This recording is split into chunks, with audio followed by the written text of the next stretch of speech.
ये कहानी है 3 दोस्तों की। जब जंगल में पानी की आखिरी बूंद भी सूख गई। एक हरे भरे गांव के पास सुंदर और विशाल खेत थे। इन्हीं खेतों में 3 पक्के दोस्त रहते थे, रुद्र, गौरी और मिनी। तीनों अपनी दोस्ती में बहुत खुश थे और हमेशा साथ खेलते, दौड़ते और घास खाते थे। उनका जीवन खुशहाल था। लेकिन एक दिन जंगल में भयानक गर्मी पड़ी। सूरज बहुत तेज चमकने लगा। गर्मी इतनी बढ़ गई कि खेत का सारा हरा भरा घास सूख कर पीला हो गया और जमीन में दरारें पड़ गईं। पानी भी कम होने लगा। रुद्र, गौरी और मिनी तीनों प्यास और थकान से उदास होकर एक जगह बैठ गए। रुद्र ने अपनी सूंड से सूखी मिट्टी को छुआ और दुखी आवाज में कहा, ओह, ये गर्मी हम सबकी जान ले लेगी। मैं इतना बड़ा हूं पर सबकी प्यास नहीं बुझा सकता। वो हताश होकर सिर झुका लेता है। गौरी ने यह सुना तो वो उत्साह से उठी और दूर एक नदी की दिशा दिखाते हुए बोली, मेरे पास एक विचार है। मैं बड़ी हूं, मैं दूर तक जाकर नदी से पानी ला सकती हूं। वो दौड़ने की तैयारी करने लगी। तभी मिनी बीच में आई और गौरी को रोकते हुए बोली, रुको गौरी, ये सही नहीं है। दूर का रास्ता पथरीला है, तुम गिर सकती हो। ये वाला रास्ता खतरों से भरा है। मिनी ने उन दोनों की ओर देखा और समझाया, हमें मिलकर और समझदारी से काम करना चाहिए। फिर उसने अपनी योजना बताना शुरू किया। रुद्र, तुम अपनी मजबूत सूंड से जमीन के नीचे की मिट्टी को नरम करो। गौरी, तुम अपने मजबूत खुरों से जमीन खोदने में मदद करो। और मैं तेजी से सूखी लकड़ियां और पत्तियां जमा करूंगी। हम गड्ढे को ढक देंगे ताकि सूरज की गर्मी पानी को सूखना न पाए। तीनों दोस्तों ने एक दूसरे को देखा और सहमति में सिर हिलाया। उन्होंने समझदारी से मिनी की योजना पर भरोसा किया। योजना पर तुरंत काम शुरू हो गया। रुद्र ने अपनी पूरी ताकत लगाकर सूंड से सूखी मिट्टी पर दबाव डाला, जिससे मिट्टी नरम हो गई। गौरी ने भी मेहनत से अपने खुरों से नरम मिट्टी को तेजी से खोदा और मिनी ने अपनी तेजी का इस्तेमाल करते हुए जल्द ही गड्ढे को ढकने के लिए पत्तियां और लकड़ियां जमा कर लीं। जल्द ही उनकी मेहनत रंग लाई। जमीन के नीचे से ठंडा साफ पानी दिखना शुरू हो गया। तीनों दोस्त खुशी से चिल्ला उठे। मिलजुल कर उन्होंने अपनी समस्या दूर कर दी और अपने लिए एक नया तालाब बना लिया। तीनों दोस्तों ने शांति से पानी पिया और मुस्कुराते हुए एक दूसरे को देखा। उनकी दोस्ती और समझदारी ने उन्हें सबसे बड़ी मुश्किल से बचा लिया। इस कहानी से हमें ये सीख मिलती है, सबका काम जरूरी है, एकता में ही बल है। चाहे कोई छोटा काम करे या बड़ा, हर किसी की मदद से ही बड़ा काम पूरा होता है।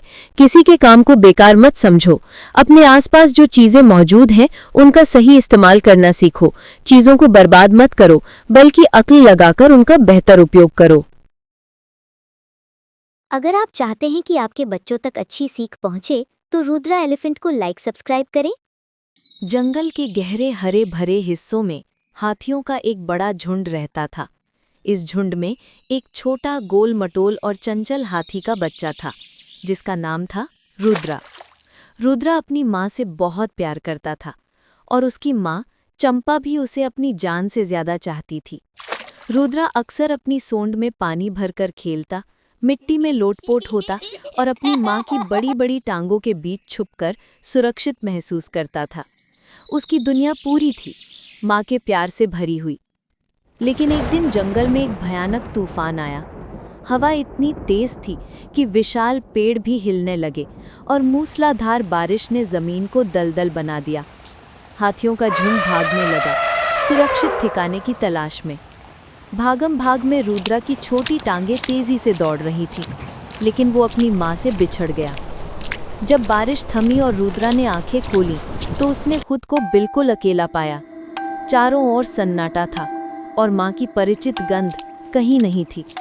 छोटे रुद्रा के दिल में एक गहरा दर्द उठा। उसने अपनी छोटी सूंड उठाई और जोर जोर से चिंघाड़ना शुरू कर दिया। उसकी आवाज़ में डर, उदासी और माँ को पुकारने की बेचैनी थी। वो लगातार 2 दिनों तक भटकता रहा। भूख और थकान से रुद्रा की आंखें लाल हो गई थी। वो हर बड़े हाथी को उम्मीद से देखता, लेकिन वो उसकी माँ चंपा नहीं होती।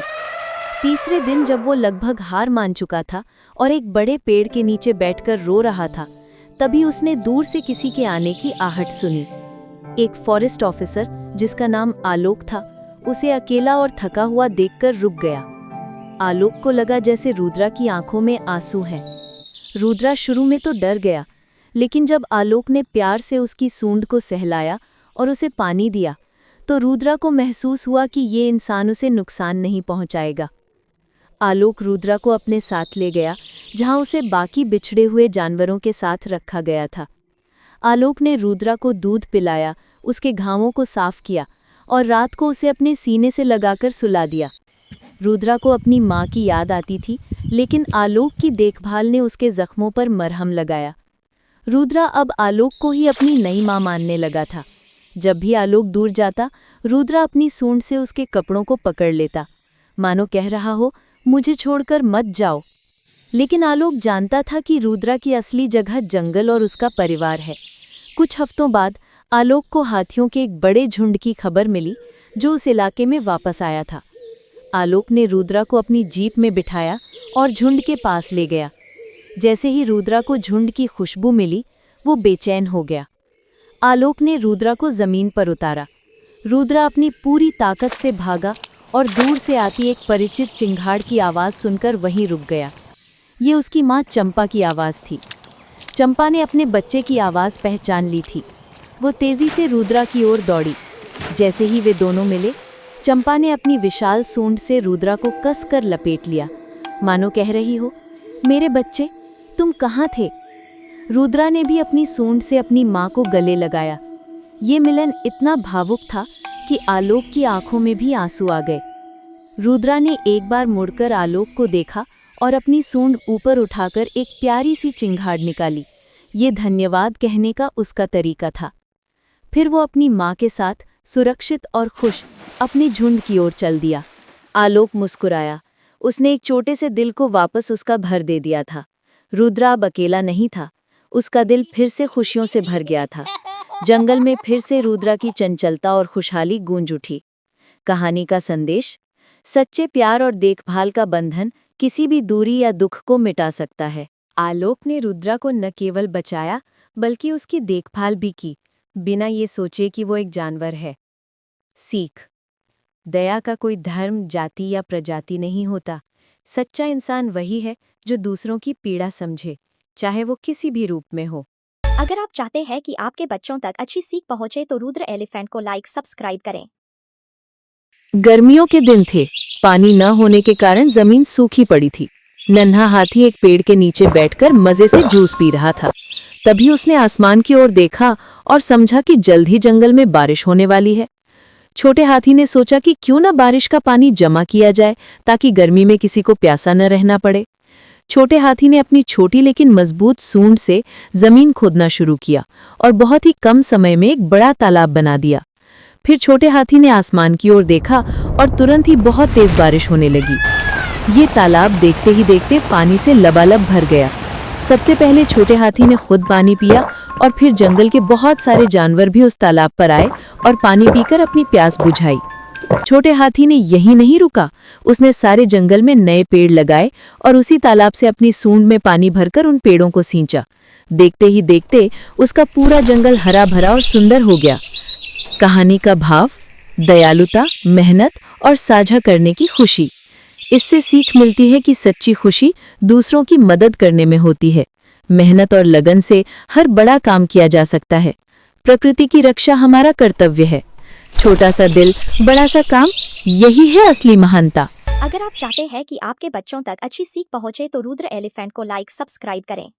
एक प्यारी सी नोकझोंक हुई माँ बेटे के बीच। जब नन्हा हाथी रुद्र बोला, मुझे स्कूल नहीं जाना, तो माँ ने ऐसा जवाब दिया कि उसकी जिंदगी बदल गई। जंगल में सुबह की पहली किरण पेड़ों से छनकर आ रही थी। आज नन्हे हाथी रुद्रा का स्कूल में पहला दिन था। रुद्रा अपने बड़े बड़े कान मरोड़ रहा था और जूंड को जमीन पर पटक रहा था। माँ, जिसका नाम चंपा था, प्यार से उसकी पीठ सहला रही थी। अरे मेरे प्यारे रुद्र, तैयार हो जाओ, स्कूल बस आने वाली है। तुम्हें वहाँ कितने सारे दोस्त मिलेंगे। नहीं माँ, मुझे नहीं जाना स्कूल, बिल्कुल नहीं। क्यों नहीं जाना मेरे बच्चे? सारे छोटे हाथी जाते हैं, तुम क्यों नहीं? क्योंकि माँ, वहाँ मेरी जरूरत नहीं है। जरूरत नहीं है? ऐसा क्यों सोचते हो? देखो माँ, स्कूल में क्या सिखाते हैं? वो सिखाते हैं कि पेड़ से फल कैसे तोड़ें। पर मेरी सूंड तो पहले से ही इतनी लंबी है कि मैं बिना किसी क्लास के भी ऊंचे से ऊंचे फल तोड़ सकता हूँ। मैं तो उस टीचर से भी जल्दी तोड़ दूंगा। और सिखाते हैं कि पानी में तैरना कैसे है। माँ, हम हाथी हैं, क्या हमें तैरना सीखना पड़ेगा? मैं तो पैदा होते ही तालाब में कूद गया था। हाँ, तुम सही कह रहे हो, तुम बहुत समझदार हो। देखा, मैं पास हो गया, अब मैं घर पर ही रहूंगा। लेकिन मेरे बच्चे स्कूल में सिर्फ ये चीजें नहीं सिखाते, वो ये भी सिखाते हैं कि दोस्त कैसे बनाए, दूसरों की मदद कैसे करे, साथ में खेल कैसे खेले और सबसे जरूरी अपनी लंबी सूंड को आराम से कैसे रखें ताकि खेलते समय किसी को चोट ना लगे। तो क्या वहाँ झूला भी है? बिल्कुल है, और एक बहुत बड़ा रेत का ढेर भी है जहाँ तुम अपने नए दोस्तों के साथ मजे कर सकते हो। ठीक है माँ, मैं चलता हूँ, पर अगर टीचर ने मुझे कहा कि और बड़ा होकर पेड़ तोड़ो तो मैं उनसे कह दूंगा कि मैं कल से स्कूल नहीं आऊंगा। कहानी की सीख। स्कूल सिर्फ पढ़ने के लिए नहीं, बल्कि दुनियादारी सीखने और एक अच्छा इंसान बनाने के लिए भी जरूरी है। अगर आप चाहते हैं कि आपके बच्चों तक अच्छी सीख पहुंचे तो रुद्र एलिफेंट को लाइक सब्सक्राइब करें।